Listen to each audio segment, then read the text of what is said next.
আমাকে ধোঁকা দেওয়া হয়েছে।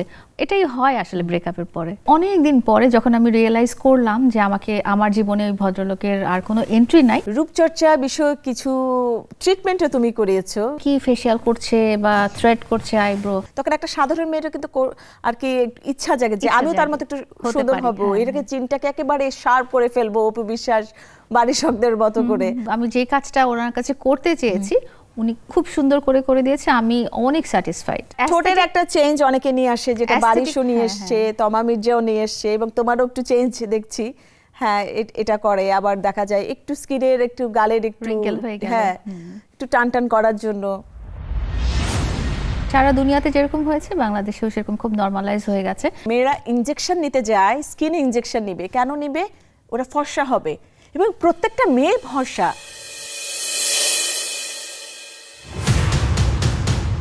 জীবনের সব থেকে বড় মিথ্যা কি ছিল লায়লা তোমার জীবনের? সব থেকে বড় মিথ্যা ছিল আমি জীবনে তোমাকে কখনো ছেড়ে যাব না, যাই আসুক না কেন।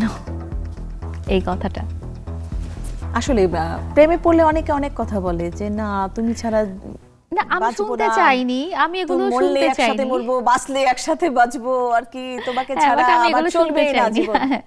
আমি কখনো এগুলো শুনতে চাইনি, বাট যখন কেউ বলেছে তখন তো খুব ভালো ফিল করেছিলাম, তখন ওই ভরসাটা জায়গা পেয়েছিলাম। না, তোমার কাছে তো একটা বড় মিথ্যা তুমি বললে, যেটা বললে তোমাকে ছেড়ে কখনো যাব না। তোমার কোনো বড় মিথ্যা আছে কি মামুনের কাছে? যদিও আজকে মামুন আমাদের সেটা নাই, সে থাকলে হয়তো বা বলতে পারতো, কিংবা তুমি কি নিজ থেকে কিছু বলবে? আমি যেটা ফিল করি যে ওর কাছে আমার সবকিছুই মিথ্যাই মনে হবে, কারণ সেও মুভ অন করতে যাচ্ছে। ওর কাছে হয়তো আমি যেটা বলেছি, যেটা বলিনি, যাই হোক না কেন, সবকিছুই হয়তো ওর কাছে মিথ্যাই মনে হবে, বা মিথ্যা মনে না হলেও সে এক্সপ্রেস করবে যেটা মিথ্যা ছিল, আমাকে ধোঁকা দেওয়া হয়েছে।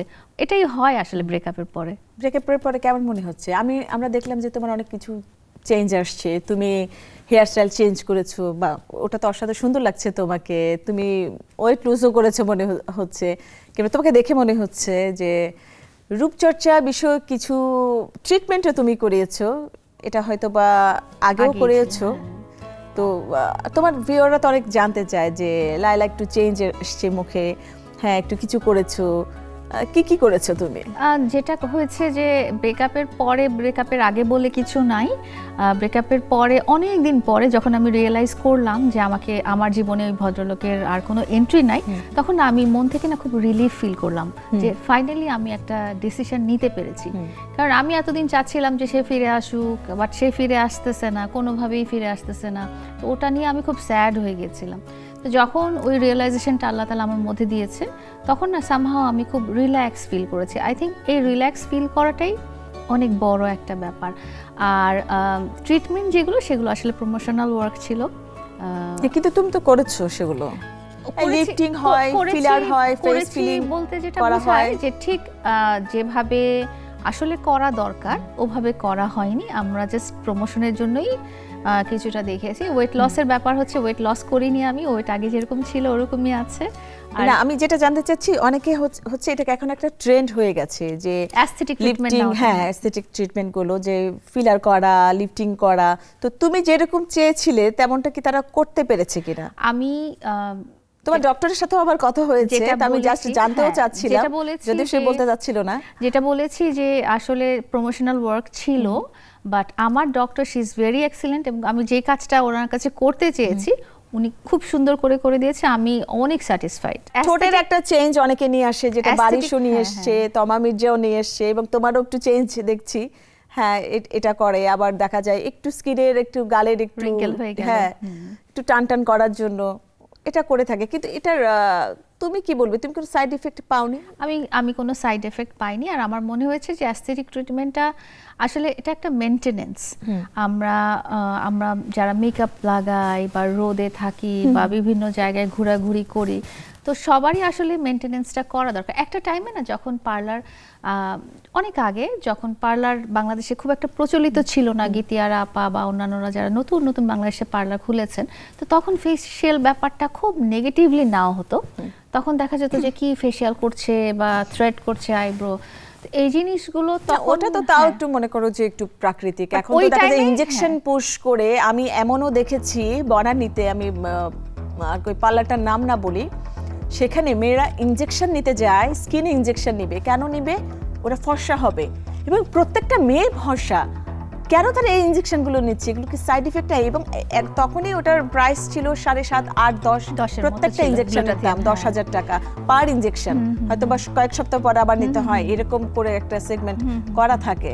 আসলে কি বলবে, তুমি তো আসলে প্রমোশন করো, এগুলো বিপরীত নিশ্চয়ই কথা বলবে না তুমি? না না, বিরুদ্ধে কথা বলবো না, মানে কি আমার মনে হয় কি যে অ্যাস্থেটিক ট্রিটমেন্টটাও খুব নর্মালাইজ হয়ে গেছে আমাদের দেশে, এখন সবাই করে।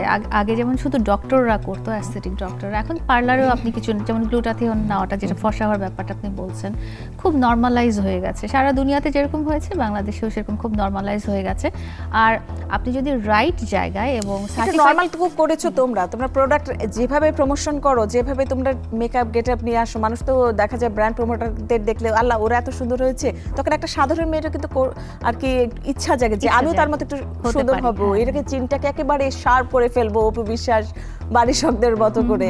তো তাদের ইচ্ছাটা কিন্তু তোমরাই কিন্তু এনকারেজ করো। হ্যাঁ, মার্কেটের ডিমান্ড তো ওইভাবেই ক্রিয়েট করা হয়। প্রোডাক্ট আপনি মার্কেটিং কিভাবে করবেন? এভাবে তাকে ডিমান্ড ক্রিয়েট করলেই তো তখন হবে। কিন্তু যখন দেখো একটা প্রোডাক্টের সাইড ইফেক্ট আছে, এবং এগুলো করলে কিন্তু স্কিনের অনেক সমস্যা হতে পারে, ক্যান্সার হতে পারে, যে কোনো কিছুই হতে পারে, তো তারপরে কিন্তু তোমরা করছো। যেটা হয়েছে যে আমি যেটা বলছি যে সার্টিফাইড আপনি ডক্টরের কাছে করবেন, আপনি যেখানে সেখানে করবেন। কিন্তু এখন তো এগুলো পার্লারে করা হচ্ছে লাইলা। পার্লারও যদি পার্লারে করা যদি সার্টিফাইড হয়ে থাকে, একটা কোর্স করেছে, 2টা কোর্স করেছে, কোনো ডক্টররাই কিন্তু বিভিন্ন টক শোতে বলছে এগুলো করবেন না, এগুলো সাইড ইফেক্ট আছে, এবং এগুলো কারণে স্কিন ক্যান্সার হতে পারে।